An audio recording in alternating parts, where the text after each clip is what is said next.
Hello everyone, welcome back to Parcha. आज से हम स्टार्ट करने वाले हैं मीडिवल हिस्ट्री और ये मीडिवल हिस्ट्री का पहला टॉपिक है। तो आज हम कुछ इंटरेस्टिंग फैक्ट्स के बारे में बात करेंगे। हो सकता है बहुत से स्टूडेंट ने इनके बारे में सुना भी ना हो। आज हम बात करने वाले हैं battle of Badr, battle of Aror, battle of Rewar and Tarain के बैटल के बारे में। मोहम्मद बिन कासिम, मोहम्मद गजनी और मोहम्मद गौरी के ऊपर भी डिस्कशन करेंगे। तो बेसिकली आज हम दो इंपॉर्टेंट टॉपिक डिस्कस कर रहे हैं। एक तो बैटल ऑफ तराइन पे हम डिस्कशन करेंगे जिसमें हम पृथ्वीराज चौहान जी के बारे में कुछ बातें सीखेंगे। इसके अलावा हम बात करेंगे अरब एंड टर्किश इन्वेडर के बारे में। इसके पहले मैंने मीडिवल हिस्ट्री मॉडर्न हिस्ट्री को कंप्लीट किया है। मॉडर्न हिस्ट्री में मैंने 31 वीडियोस को कंप्लीट किया है, टू द पॉइंट है, जिसमें पिछले 5 साल के सीजीएल के क्वेश्चंस को भी इंक्लूड किया गया है। अगर आपने वो वीडियो नहीं देखे हैं तो आप प्लेलिस्ट में जाके, हिस्ट्री प्लेलिस्ट में जाके उन सारे वीडियोस को देख सकते हैं, उनके नोट्स भी बना सकते हैं और पीडीएफ भी ले सकते हैं। पीडीएफ हमारी वेबसाइट से मिल जाएगी। तो जैसे हमने टू द पॉइंट सीरीज में मॉडर्न हिस्ट्री को कवर किया है, वैसे ही हम मिडिवल हिस्ट्री को भी यहाँ पे टू द पॉइंट ही कवर करने वाले हैं विथ पीवाईक्यूज। तो मैंने यहाँ पे पिछले साल के जो क्वेश्चंस पूछे गए हैं इस पर्टिकुलर टॉपिक से वो भी इंक्लूड किए हैं और कैसे क्वेश्चन एग्जाम में बन सकते हैं उनको भी इंक्लूड किया है।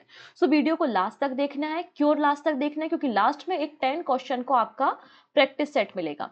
10 क्वेश्चन का आपको प्रैक्टिस सेट मिलेगा। इस पूरे वीडियो को देखने के बाद, थ्योरी को सुनने के बाद आप उस क्वेश्चन सेट को लगाइएगा, जिससे आपको पता चले कि इस टॉपिक की कितनी समझ आपके अंदर डेवलप हुई है।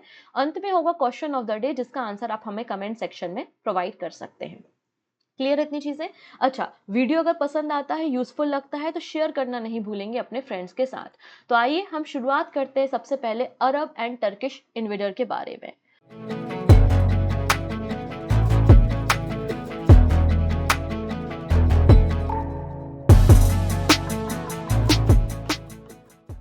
तो हमारी कंट्री में पहली बार मुस्लिम इन्वेजन हो रहा था, मतलब कोई मुस्लिम हमारी कंट्री में हमला कर रहा था।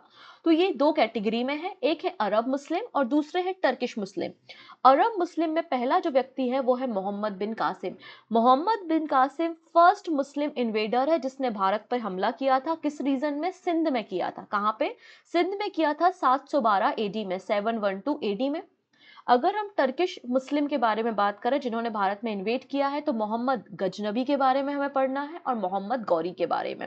मोहम्मद गजनी और मोहम्मद गौरी के बाद हमारी कंट्री में शुरू होती है दिल्ली सल्तनत, और दिल्ली सल्तनत के बारे में हम कहानी नेक्स्ट वीडियो में डिस्कस करेंगे।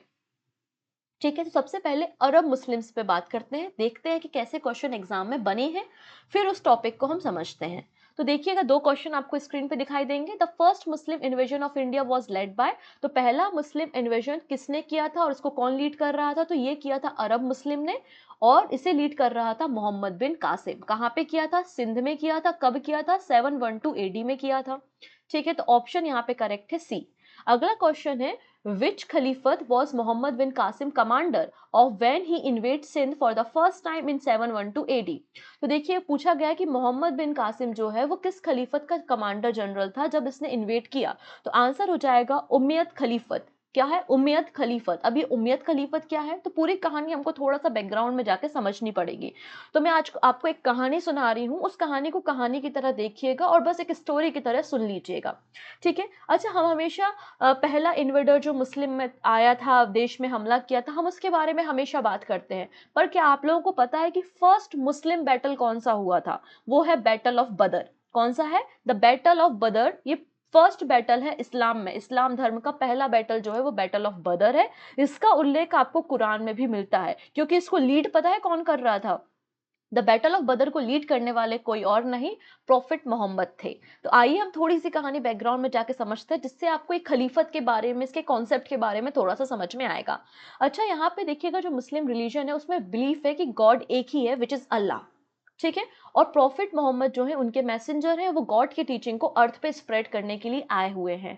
ठीक है, तो यहाँ पे इस्लाम धर्म के फाउंडर जो हैं वो किसे माना जाता है? प्रॉफिट मोहम्मद को माना जाता है। और इन्होंने इस्लाम धर्म का फाउंडेशन स्टोन कहाँ रखा था? अरेबियन सिटी ऑफ मक्का में रखा था। मक्का इनका होम टाउन था। ठीक है, और इन्होंने मक्का में, मतलब जो अरब लोग थे वहां पर इस्लाम धर्म की टीचिंग को स्टार्ट किया था। कुछ समय बाद प्रॉफिट मोहम्मद अपने फॉलोवर के साथ मक्का से मदीना चले जाते हैं 622 एडी में, लेकिन अब वापस ये अपने होम टाउन आना चाहते हैं, इसलिए यहाँ पर एक बैटल लड़ा जाता है, which is battle of Badr. Battle of बदर जो है ये फर्स्ट बैटल है इस्लाम में, और जो कि लड़ा जाता है 624 एडी में। और इसको लीड कर रहा होता है प्रॉफिट मोहम्मद। इस बैटल को जीतने के बाद वो कॉन्कर कर लेते हैं अरेबिया को, मतलब अरेबियन पेनिनसुला को, और वापस से लौट कर आते हैं मक्का। लेकिन प्रॉब्लम कहाँ से शुरू होती है, जब प्रॉफिट मोहम्मद की डेथ हो जाती है 632 एडी में। तो क्वेश्चन ये बनता है कि अब अगला सक्सेसर कौन होगा, और किस तरीके से जो टीचिंग्स हैं इस्लाम कम्युनिटी की, कुरान की, सुन्ना की, वो किस तरीके से अर्थ पे स्प्रेड की जाएंगी। तो यहाँ पर अब ये प्रॉब्लम खड़ी होती है, जिसके बाद मुस्लिम सेक्ट दो पार्ट्स में डिवाइड हो जाता है। वन इज सिया एंड दूसरा है क्या, सुन्नी। सिया वो है जो अली के सपोर्टर है, जो अली के सपोर्टर है, और सुन्ना वो है जो कि सुन्नी वो है जो सुन्ना को फॉलो करते हैं, और इसके पहले सपोर्टर थे अबू बकर, मतलब जो अबू बकर के फॉलोवर है वो आपके कौन है, सुन्नी है। अब यहाँ पे क्वेश्चन ये था कि सुन्नी कम्युनिटी से या फिर सिया से किस धर्म से अगला खलीफत बनेगा, और जो कि इस्लाम धर्म की टीचिंग्स को आगे बढ़ाएगा, मतलब अगला सक्सेसर प्रॉफिट मोहम्मद का कौन होगा। इससे कहानी यहाँ पे शुरू होती है। समझ में आया कहानी कहाँ से शुरू हो रही है। आप यहाँ पे बदर देख सकते हैं, अरेबियन पेनिनसुला है ये। अरेबियन पेनिनसुला में आपको यहाँ पे मदीना और ये मक्का, मक्का और मदीना के बीच में आपको यहाँ पे बदर मिलेगा, जहाँ पे फर्स्ट बैटल ऑफ इस्लाम लड़ी गई थी, जिसको लीड कर रहे थे प्रॉफिट मोहम्मद। अभी जो खलीफा वर्ड है ना, ये अरेबिक वर्ड है, जिसका मतलब होता है ड्यूटी। अब यहाँ पे खलीफा जो है उसको दो, मतलब दो रूलर्स बन चुके थे जो कि खलीफा को रूल करते थे। एक है उमैयाद और दूसरा है अबाशद। ठीक है, तो उमैयाद से ही उमैयाद का ही कमांडर जनरल कौन था, मोहम्मद बिन कासिम था। तो उमैयाद यहाँ से आता है। Muslim build their regulation on the Quran and the Sunnah, their holy book. Sunnah regarded as the prophet Muhammad practical examples. Okay, तो सिया और सुन्ना आपको समझ में आ चुका है इतना चीजें। आइए अब हम कहानी को यहाँ से समझने की शुरुआत करते हैं। ये है आपका उमैयद खलीफत, समझ में आया। ये है उमैयद खलीफत, जहां से है मोहम्मद बिन कासिम, जो कि इन्वेट करेगा सिंध पे। देख सकते हो आप, ये सिंध है, ये आपका सिंध है। और 712 एडी में इसने सिंध पे कॉन्कर किया। अच्छा, जो सिंध पे हमला कर रहा होगा तो ऑब्वियस सी बात है, यहाँ भी तो कोई ना कोई राजा तो होगा ही ना, यहाँ पे भी कोई ना कोई रूलर होगा। बिल्कुल, यहाँ पे रूलर था राजा दहिर। राजा दहिर यहाँ पे रूलर थे, जो कि एक ब्राह्मण राजा थे। जो कि कौन थे, एक ब्राह्मण राजा थे। तो मोहम्मद बिन कासिम और राजा दहिर के बीच में दो बैटल लड़ी जाती हैं। ठीक है, पहला होता है बैटल ऑफ रेवार। पहली बैटल होती है बैटल ऑफ रेवार। बैटल ऑफ रेवार में मोहम्मद बिन कासिम जीत जाता है और राजा दाहिर की हार होती है। ठीक है, नेक्स्ट बैटल लड़ा जाता है battle of Aror. Battle of Aror, battle of Aror में भी क्या होता है, मोहम्मद बिन कासिम जीत जाता है और राजा दहिर मारे जाते हैं। तो याद रखेंगे, राजा दहिर बैटल ऑफ आरोर में मारे जाते हैं। और उसके बाद सिंध के पूरे रीजन को एक्वायर करने का काम कौन करता है, मोहम्मद बिन कासिम करता है। और मोहम्मद बिन कासिम मुल्तान आता है, और मुल्तान में काफी ज्यादा उसको संपत्ति मिलती है, काफी ज्यादा लूटमार करने का काम करता है। इसलिए मोहम्मद बिन कासिम मुल्तान को सिटी ऑफ गोल्ड कहता है। तो सिटी ऑफ गोल्ड किसे कहा गया है, मुल्तान को कहा गया है। किसने कहा है, मोहम्मद बिन कासिम ने सिटी ऑफ गोल्ड मुल्तान को कहा है। ये सारी जानकारी कहाँ से मिल रही है, तो ये सारी जानकारी मिल रही है चचनामा से। कहाँ से मिल रही है, चचनामा। चचनामा में सिंध इन्वेजन के बारे में, मोहम्मद बिन कासिम के इंडिया पर इन्वेट करने के बारे में, मुल्तान सिटी के बारे में डिटेल में डिस्क्रिप्शन है। तो चचनामा से हमको सिंध इन्वेजन के बारे में जानकारी मिल जाती है। क्लियर है इतनी चीजें।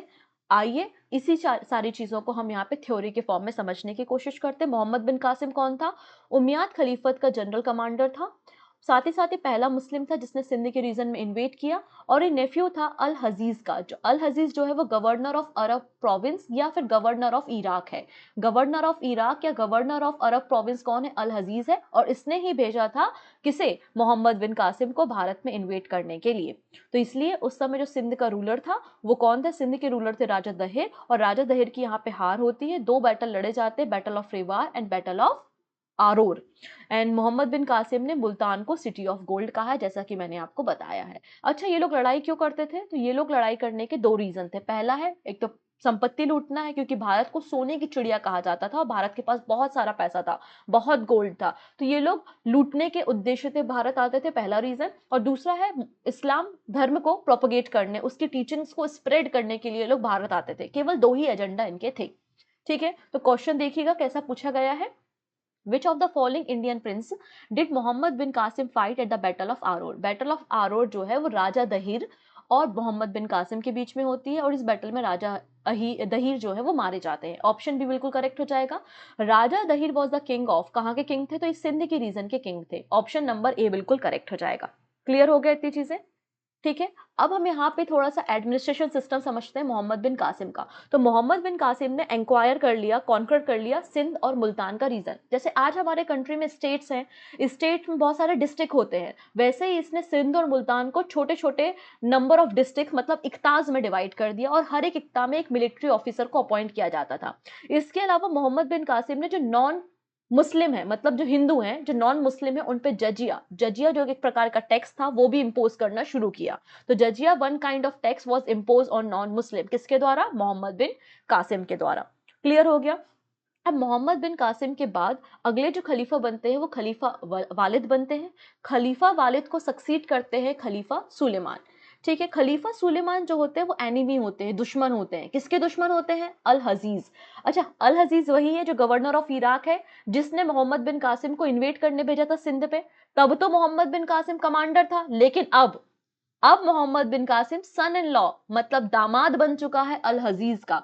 तो अल हजीज का दुश्मन है खलीफत सुलेमान, और तो खलीफत सुलेमान दुश्मन किसका हो जाएगा? मोहम्मद बिन कासिम का। ये मोहम्मद बिन कासिम को अरेस्ट कर लेता है, जेल में डाल देता है मेसोपोटामिया में, बहुत टॉर्चर करता है, उसके बाद मोहम्मद बिन कासिम मर जाता है। ये मोहम्मद बिन कासिम का एंड है। ठीक है। अब 150 साल के बाद मतलब 150 ईयर तक कोई भी इन्वेजन नहीं हुआ था, कोई भी हमला नहीं हुआ था, और सिंध और मुल्तान कंटिन्यू पार्ट थे खलीफा एम्पायर के। अब एंट्री होती है टर्क की। अब टर्कीज कौन है, इस पे भी हम चर्चा कर लेते हैं। 11वीं सेंचुरी में ये लोग भारत आते हैं इन्वेट करने के लिए। इनका भी दो ही उद्देश्य है। स्टार्टिंग के जो रूलर हैं उनके दो ही उद्देश्य है। कौन कौन से उद्देश्य है? पहला है कि पैसा लूटना है, दूसरा इस्लाम धर्म का प्रचार करना है। लेकिन आगे आके जब मोहम्मद गौरी आता है तो मोहम्मद गौरी का विजन चेंज है।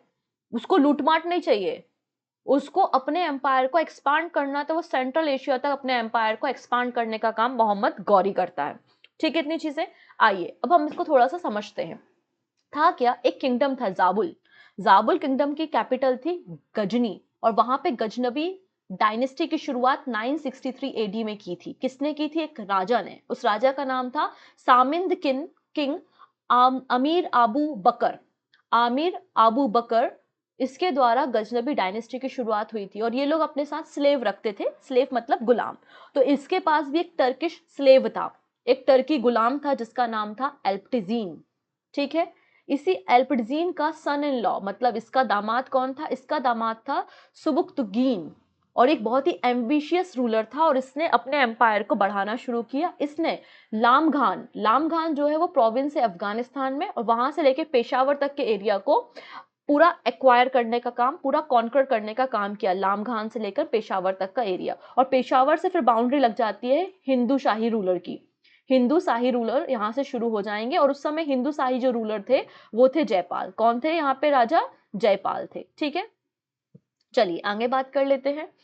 अब यहाँ पे इस सुबुगुद्दीन का जो अगला बेटा, अगला सक्सेसर होता है वो इस्माइल होता है। इस्माइल को गद्दी से हटा देते हैं मोहम्मद, जो कि उसका भाई है, और फिर मोहम्मद गौरी गद्दी पे बैठता है। यहाँ से मोहम्मद गौरी की कहानी शुरू होती है। मोहम्मद गौरी ने भारत में एक दो नहीं 17 टाइम्स 17 बार अटैक किया है। तो ये क्वेश्चन बहुत ही फेवरेट क्वेश्चन रहा है एग्जामिनर का, कि कितने बार गजनी ने कितनी बार भारत पर हमला किया? तो 17 बार भारत पर मोहम्मद गजनी ने हमला किया है। ठीक है। और सेंट्रल एशिया और अफगानिस्तान के पूरे एरिया को कॉन्कर करने का काम किया। इसका पहला इन्वेजन, पहला जो हमला भारत पे था वो 1000 एडी में था। 1000 एडी में था। साथ ही साथ ये पहला टर्की है जिसने इन्वेट किया है भारत में। तो अगर पूछा जाए पहला अरब कौन था, तो मोहम्मद बिन कासिम। पहला टर्की कौन था जिसने इन्वेट किया भारत में? तो मोहम्मद गजनी। ठीक है। इसने 1000 एडी में पहली बार इन्वेट किया था भारत में, और हिंदू शाही रूलर उस समय था जयपाल, और जयपाल को इसने हराया। कहाँ पे हराया? बैटल ऑफ बाहिंद में। तो बैटल ऑफ बाहिंद मोहम्मद गजनी और हिंदू शाही रूलर जयपाल के बीच में होती है, जहां पे जयपाल की हार होती है और मोहम्मद गजनी की जीत होती है। अब यहाँ पे इसका जो इंपॉर्टेंट अटैक है वो है 1025 एडी का। जैसे कि मैंने कहा कि इसने 17 बार भारत पे हमला किया है, उसमें से ही एक बार हमला किया इसने 1025 एडी में। कहां पर? सोमनाथ मंदिर पे, भगवान शिव का जो ज्योतिर्लिंग है वहां पर इसने हमला किया था, और बहुत अधिक मात्रा में लूटपाट मचाने का काम किया था। अर्थात जब ये भारत आता था ना, तो अपने साथ किसी ना किसी आर्टिस्ट को या पोइट को भी लेकर आ जाता था। जैसे कि ये फिरदोशी और अलबरूनी को अपने साथ लेकर आया था। ठीक है। तो फिरदोशी कौन था? फिरदोशी की जो रचना है वो शाहनामा है, और अलबरूनी की जो रचना है वो है किताब ए हिंद। ठीक है, इससे 17 बार कैंपेन किया और जो लास्ट कैंपेन था इसका 1027 एडी का था। 1027 एडी में इसने कन्नौज और सौराष्ट्र पे कब्जा किया था। क्लियर? तो इसको याद रखना कि 17 बार इसने अटैक किया है। अब मोहम्मद गजनी को कई सारे नामों से जाना जाता है। क्या क्या नाम है इसके? तो खलीफा अल आदिल विल्हा ऑफ बगदाद, यामीन उद दौला, यामीन उल मुल्हा, सुल्तान गाजी, ये सारे जो है वो टाइटल दिए गए थे मोहम्मद गजनी को। मोहम्मद गजनी के बारे में थोड़ी सी हम यहाँ पे उसके अटैक्स को एक बार देख लेते हैं। तो 1000 एडी में इसका पहला कैंपेन था भारत में। फर्स्ट अटैक किया था इसने हिंदुशाही स्टेट में। ठीक है, और उस समय वहां के राजा कौन थे? जयपाल थे। ठीक है, जयपाल राजा थे हिंदुशाही स्टेट पे। 101 में वही हिंदुशाही स्टेट, और यहाँ पे जो कैपिटल थी बाहिंद थी, इसलिए इसे बैटल ऑफ बाहिंद कहा जाता है। बैटल ऑफ बाहिंद लड़ी गई। अच्छा, अगला जो बैटल था 1014 में किया गया था। 1014 में अगला कैंपेन था थानेश्वर। थानेश्वर हरियाणा में था और चंद्र स्वामी टेम्पल पे इसने अटैक किया था। किस टेम्पल पे? थानेश्वर चंद्र स्वामी टेम्पल पे इसने अटैक किया था। 101 एडी में इसने Mathura, holy city of Mathura और कन्नौज पे हमला किया था। ठीक है, और कन्नौज का जो रूलर था वो राज्यपाल था, राज्यपाल यहाँ पे मारा गया था। ठीक है, 1019 से लेकर 20 के बीच में इसने कालिंजर पे अटैक किया था और कालिंजर में चंदेल राजाओं का रूल था विद्याधर। तो विद्याधर चंदेल के राजा थे जिसपे इसने अटैक किया था। 1025 का अटैक बहुत इंपॉर्टेंट है। इसने सोमनाथ मंदिर पे अटैक किया था, सोमनाथ मंदिर को डिस्ट्रॉय करने का काम किया था। और रूलर कौन था? भीमवन ऑफ चालुक्य डायनेस्टी। तो ये क्वेश्चन कई बार पूछा जाता है कि जब मोहम्मद गजनी ने भारत पर सोमनाथ मंदिर पे अटैक किया तो वहां पर कौन सा किंगडम था? तो चालुक्य थे। और कौन था राजा, रूलर कौन था? भीमवन था। ठीक है, तो ये थे कुछ अटैक। फिर 1027 में इसका लास्ट कैंपेन था। इसने कहाँ पे किया था? सौराष्ट्र के रीजन में किया था। इसने काफी संपत्ति यहाँ पे लूटी। ठीक है, कई सारे बच्चों को, वीमेंस को यहाँ पे उसने मारा। ये सारा काम इसने यहाँ पे किया। 1030 में, मतलब 1030 में ये मारा गया, ये मर गया।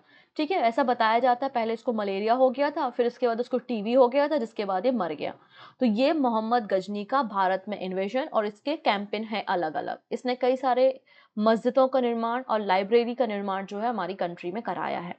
ठीक है, मतलब अपने रीजन में पेशावर, अफगानिस्तान, हिंदू शाही, इस सारे रीजन में इसने करवाने का काम किया है। तो ये था मोहम्मद गजनी। मोहम्मद गजनी के कुछ और फैक्ट्स देख लेते हैं। In the army there was Hindu general name Tilak. इसकी आर्मी में एक हिंदू जनरल भी था जिसका नाम था तिलक। इंपॉर्टेंट राइटर और उनकी बुक्स जो कि इसके समय से रिलेटेड है आप देख सकते हैं। अलबर्नी की मैंने बता दी थी आपको, किताबुल हिंद, इसका नाम आपको याद रखना है। नेक्स्ट है फिरदौसी की शाहनामा। उत्वी की है तारीख है यामिनी। एंड बिहाकी की है तारीख है शुभगुद्दीन। तो ये कुछ इंपॉर्टेंट बुक और ऑथर्स हैं, आप इनकी टेबल याद रख सकते हैं। अब हम बात करेंगे क्वेश्चन के बारे में, देन मोहम्मद गौरी पे हम चर्चा करेंगे। What was the name of Hindu Shahi ruler who committed suicide after being defeated by Mohammad Ghazni? Mohammad Ghazni से हारने के बाद हिंदू शाही रूलर ने सुसाइड कर लिया था। कौन था वो? जयपाल था। कौन था? जयपाल था। याद आया? वाहिंद, बैटल ऑफ बाहिंद अभी मैंने आपको सिखाया है। ठीक है, ऑप्शन भी बिल्कुल करेक्ट हो जाएगा। ओप्स, आंसर आ गया, कोई बात नहीं। Which of the Mohammad invasion which of the Mahmud invasion was praised by the Khalifa and dubbed Mahmud the star of Islamic world? तो यहाँ पे जब सोमनाथ मंदिर को इसने डिस्ट्रॉय करने का काम किया था ना अपने कैंपेन में 1025 एडी में, उसके बाद जो खलीफा थे ना उसने मोहम्मद गजनी को स्टार ऑफ इस्लामिक वर्ल्ड कहा है। Mahmud Ghazni, option D. ठीक है, कहीं कहीं पे मैंने मोहम्मद बोल दिया ना, तो महमूद गजनी है ना, अगर गलती हो गई हो तो उसको आप थोड़ा एडजस्ट कर लेना। नेक्स्ट बात करते हैं मोहम्मद गौरी। अब मोहम्मद गौरी, गजनी के बाद लंबे समय तक कोई भी इन्वेजन नहीं हुआ था। लंबे समय तक कोई भी इन्वेजन नहीं हुआ था। उसके बाद एंट्री होती है गौरी की। गौरी का एजेंडा क्लियर है कि इसको अपने एम्पायर को सेंट्रल एशिया और मध्य भारत तक पहुंचाने का है। ठीक है, तो इसलिए इसने भारत पे अपना कैंपेन रन किया और भारत में इन्वेट करना शुरू किया। आइए इसके इन्वेजन को हम समझते हैं, बड़ा इंपॉर्टेंट पॉइंट यहाँ से निकल के आएगा। ठीक है, चलिए नेक्स्ट बात कर लेते हैं यहाँ पे।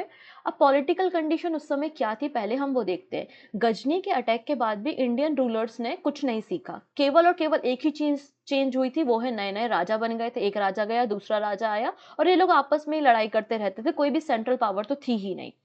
Politically, India was divided into many kingdoms. Both in a north and south. अब हम नॉर्थ इंडिया के बारे में बात करेंगे क्योंकि इसका इन्वेजन जो था, जो इसने इन्वेट किया था वो नॉर्थ इंडिया दिल्ली तक ही किया था। तो हम नॉर्थ इंडिया के बारे में थोड़ी सी बातें करते हैं। तो पृथ्वीराज चौहान राजपूत राजा थे, राजपूत रूलर थे और ये दिल्ली और अजमेर में रूल करते थे। पृथ्वीराज चौहान दिल्ली और अजमेर में रूल कर रहे थे। Jayachandra was the ruler of Kannauj. Important है, जयचंद्र जो थे वो रूलर थे कहाँ के? कन्नौज के। ठीक है, नेक्स्ट बात करेंगे सोलंकी किंग मूलराज सेकेंड। ये गुजरात में रूल कर रहे थे। मूलराज सेकेंड सोलंकी राजा थे जो कि गुजरात में रूल कर रहे थे। फिर सेना किंग लक्ष्मण सेना, ये बंगाल में रूल कर रहे थे। तो ये आपको याद रखना है कि जब गौरी आया था भारत में तो उस समय हमारी पॉलिटिकल कंडीशंस कैसी थी, कौन राजा थे। तो ये 4 रीजन मैंने बताया क्योंकि इन चारों रीजन पे मोहम्मद गौरी हमला करने वाला है। तो हमला करेगा तो वहां के राजा के बारे में आपको पता होना चाहिए। तो पृथ्वीराज चौहान दिल्ली अजमेर को संभाल रहे थे, जयचंद्र कन्नौज में, सोलंकी राजा मूलराज सेकंड गुजरात में और लक्ष्मण सेना बंगाल में। ठीक है, आइए अब हम देखेंगे गौरी के बारे में। देखो गौरी एंट्री लेगा, पहली एंट्री इसकी मुल्तान, पहला इन्वेशन कहाँ होगा इसका? मुल्तान में। मुल्तान से फिर आगे आते आते आप देखिएगा ये पूरा यहाँ पे गुजरात का भी कुछ एरिया लेके जाता है, फिर बंगाल तक के एरिया में पहुंच जाता है। अब यहाँ पे पृथ्वीराज चौहान जी के बारे में बात करें तो वो इस रूल में थे। ये आपका चौहान लोगों का एरिया है। और अजमेर, पृथ्वीराज चौहान जी की जो कैपिटल थी वो अजमेर थी। ठीक है, इतनी चीजें क्लियर हुई। आइए अब हम थोड़ा सा आगे बात करते हैं। तो पहला इन्वेजन 1175 में हुआ था कहाँ पे? मुल्तान में। पहला इन्वेजन कहाँ पे किया था इसने? मुल्तान में किया था। कैप्चर कर लिया था मुल्तान को बाय डिफीटिंग करमैटी। नेक्स्ट है 1178 में अगला अटैक इसने किया था कहाँ पे? गुजरात में। और गुजरात का राजा कौन था? मूलराज सेकंड। अभी बताया था, इसने मूलराज सेकंड को डिफीट कर दिया था। ठीक है, इसके बाद अगला जो इन्वेजन है वो 1190 एडी में भटिंडा पे कब्जा कर लेता है, भटिंडा को कैप्चर कर लेता है। अब भटिंडा तो यार पृथ्वीराज चौहान की टेरिटरी है। अगर आप किसी राजा की टेरिटरी को एक्वायर करोगे तो वो राजा तो गुस्से में आएगा और बैटल होगा ही। तो उसके बाद होता है फर्स्ट बैटल ऑफ तराइन 1191 में। तो याद रखेंगे पहला बैटल तराइन का 1191 एडी में हुआ। तराइन एक जगह है जो हरियाणा में है, दिल्ली से लगभग 80 माइल्स के डिस्टेंस पे है। ठीक है, यहाँ पे मोहम्मद गौरी और राजा जो राजपूत राजा हैं पृथ्वीराज चौहान, इनके बीच में पहली बैटल लड़ी जाती है, बैटल ऑफ तराइन 1191 एडी, जिसमें मोहम्मद गौरी की हार होती है और पृथ्वीराज चौहान की जीत होती है। ये पहली बैटल है। गलती सबसे बड़ी ये हो जाती है कि मोहम्मद गौरी को पृथ्वीराज चौहान जिंदा छोड़ देते हैं। वही मार दिया होता मैटर क्लोज था, लेकिन जिंदा छोड़ देते हैं। जब जिंदा छोड़ दिया गया तो अगली साल फिर आया अपनी आर्मी को तैयार करके 1192 में। तो 1192 में नेक्स्ट बैटल होती है सेकेंड बैटल ऑफ तराइन। ठीक है, ये भी मोहम्मद गौरी और पृथ्वीराज चौहान के बीच में होती है, जिसमें पृथ्वीराज चौहान जी की हार होती है और मोहम्मद गौरी जीत जाता है। यही टर्निंग पॉइंट होता है इंडियन हिस्ट्री में, जिसके बाद हमारी कंट्री में मुस्लिम सल्तनत की या मुस्लिम रूलर्स की शुरुआत होती है। और मोहम्मद गौरी ने अजमेर और दिल्ली को एक्वायर कर लिया था। और अजमेर और दिल्ली ऑब्वियस सी बात है पृथ्वीराज चौहान की टेरिटरी थी और इसको एक्वायर करने का काम, ऑक्यूपाइड करने का काम मोहम्मद गौरी ने किया। अब मोहम्मद गौरी ने, इसका एक जनरल था, ठीक है ना, इसका एक जनरल था कुतुबुद्दीन ऐबक जो कि एक स्लेव था बेसिकली। ठीक है ना, एक स्लेव था कुतुबुद्दीन ऐबक। इसको दिल्ली और अजमेर दे दिया और कहा कि ये जो इंडियन प्रोविंस है आप इसको संभालो as a viceroy, as a general. ठीक है, इसके अलावा आप देखेंगे जो कुतुबुद्दीन ऐबक था इसने थोड़ा सा और कॉन्कर किया अपने मास्टर के लिए, मतलब मोहम्मद गौरी के लिए, मेरठ, अलीगढ़ और दिल्ली को अपना कैपिटल 1193 में बनाया। तो कुतुबुद्दीन ऐबक ने दिल्ली को अपना कैपिटल 1193 में बनाया और आगे जाके फिर दिल्ली सल्तनत की शुरुआत की। तो कुतुबुद्दीन ऐबक ही दिल्ली सल्तनत की शुरुआत करता है। ठीक है, इतनी चीजें।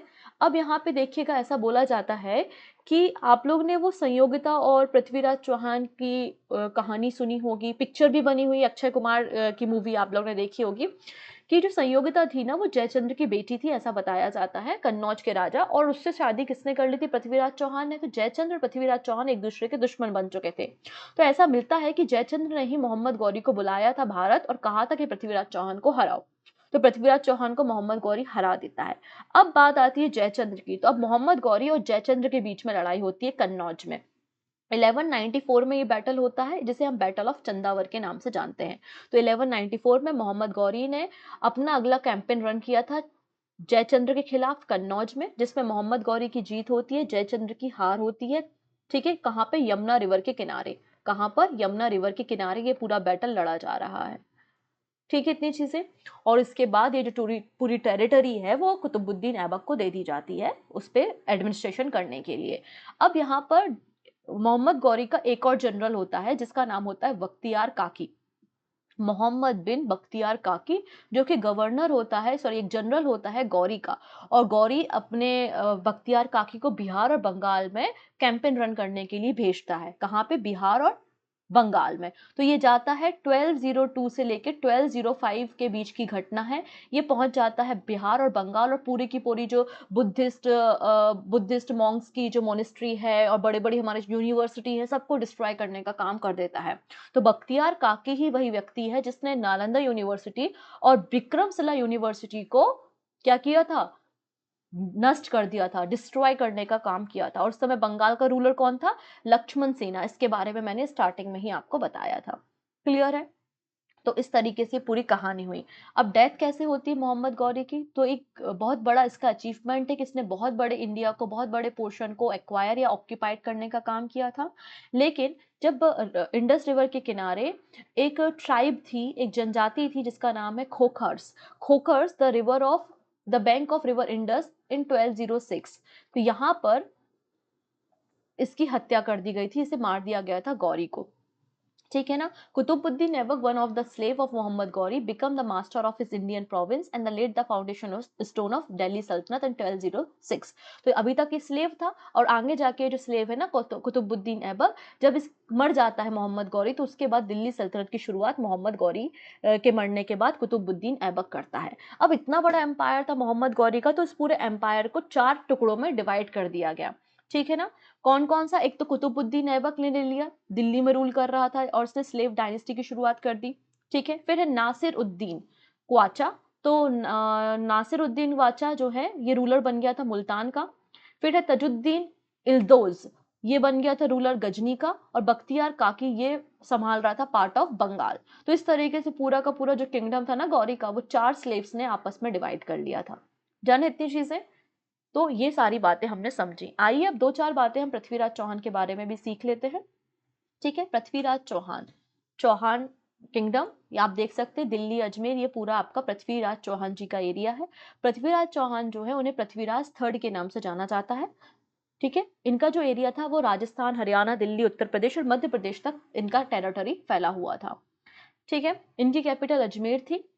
और जो ये चौहान है ना, चौहान, अजमेर के चौहान, इसकी इनकी शुरुआत फाउंडर कौन थे इस डायनेस्टी के? तो विशाल देव थे। विशाल देव के नेफ्यू थे, विशाल देव के ही नेफ्यू थे राय पिथौरा या फिर Prithviraj, was the most famous and popular ruler of the dynasty.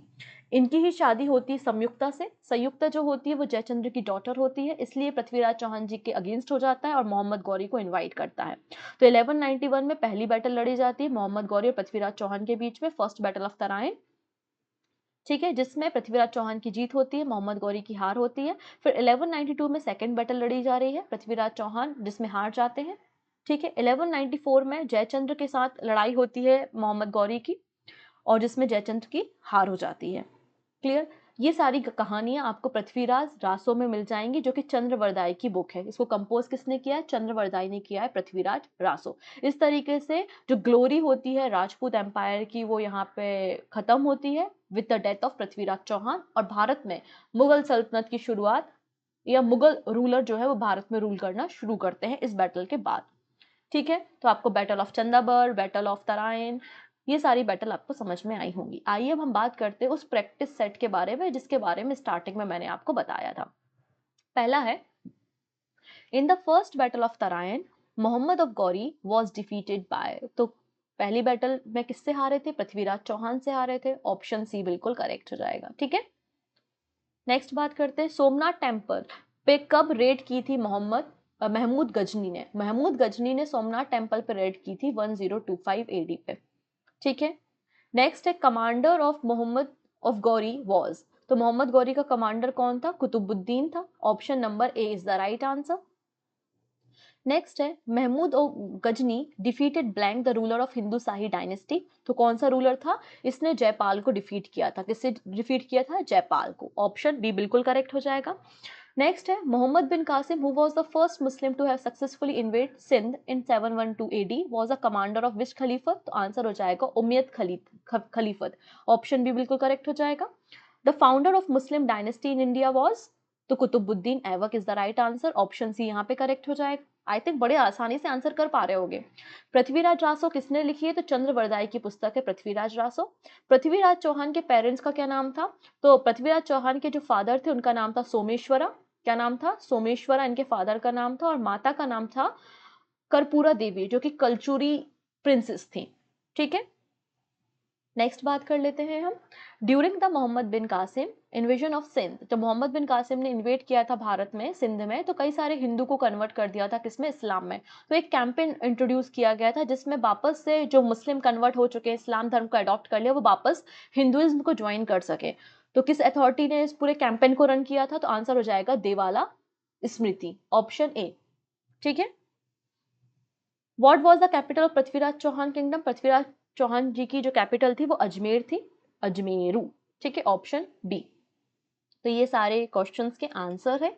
I think आपको एक प्रैक्टिस सेट समझ में आया होगा, अगर आप वीडियो को देखे हो तो आप डेफिनेटली इनके आंसर कर सकते हो। अब पृथ्वीराज चौहान जी की बायोग्राफी तो ऑलरेडी मैंने इंपॉर्टेंट जो इंडियन फिगर और हीरोज हैं उसमें कवर की है, तो आप वहां जाके बायोग्राफी पढ़ लेना। अंत में एक क्वेश्चन है जिसका आंसर आप हमें देते जाओ।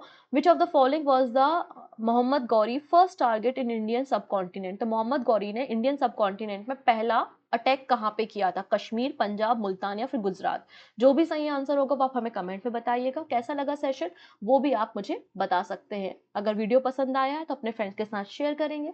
ठीक है, तो आज हमने क्या क्या सीख लिया, तो आज हमने सीख लिया यहाँ पे battle of Badr, battle of Aror, battle of Rewar, Tarain के बैटल, चंदावर का बैटल हमने सीखा। हमने मोहम्मद गौरी के बारे में, मोहम्मद बिन कासिम के बारे में और महमूद गजनी के बारे में एंड पृथ्वीराज चौहान के बारे में इन्फॉर्मेशन ली। तो आज हमने बहुत सारा कुछ सीखा है। मिलते हैं नेक्स्ट वीडियो में जहां पे हम दिल्ली सल्तनत के बारे में बात करेंगे। So take care, thank you and bye bye.